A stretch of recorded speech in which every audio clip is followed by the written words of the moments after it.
India TV 9 news Maharashtra. Solapur शहर व जिल्ह्यात मटका, डान्स बार, अवैध मद्य विक्रीसह अन्य अवैध व अनधिकृत व्यवसाय सुरू असल्याच्या तक्रारी आहेत। पोलीस प्रशासनाने अशा अवैध व अनधिकृत व्यवसाय करणाऱ्या संबंधितांची माहिती घेऊन त्यांच्यावर तात्काळ कारवाई करून ते धंदे बंद करावेत, अशा सूचना राज्यमंत्री गृह, महसूल, ग्रामविकास, पंचायत राज, अन्न नागरी पुरवठा व ग्राहक संरक्षण, अन्न व औषध प्रशासन मंत्री योगेश कदम यांनी दिल्या।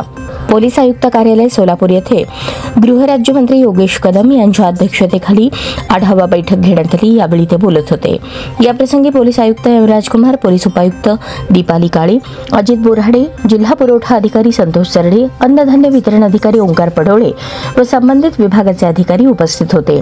यावेळी गृहराज्यमंत्री योगेश कदम म्हणाले, महाराष्ट्रात सायबर क्राईमच्या गुन्ह्यांच्या तक्रारीमध्ये वाढ होत आहे। सायबर गुन्ह्यांची वाढ लक्षात घेता नागरिकांना तात्काळ प्रतिसाद देऊन त्यावर उपाययोजना कराव्यात। तसेच जिल्ह्यात अनधिकृतपणे गुटखा विक्री होणार नाही याची दक्षता घेऊन गुटखा विक्रीवर आळा घालण्यासाठी अन्न व औषध विभाग आणि पोलीस प्रशासनाने संयुक्तपणे कार्यवाही करावी। यावेळी पोलीस आयुक्त राजकुमार म्हणाले, सोलापूर शहरात एकूण 7 पोलीस स्टेशन आहेत। तसेच वर्षात 170 मिरवणुका असतात, त्या सुरळीत पार पाडण्यासाठी पोलीस प्रशासन सतत प्रयत्नशील आहे। 100 दिवसीय कृती आराखड्या अभियानांतर्गत या विभागामार्फत 1100 वाहनांचा लिलाव करण्यात आला।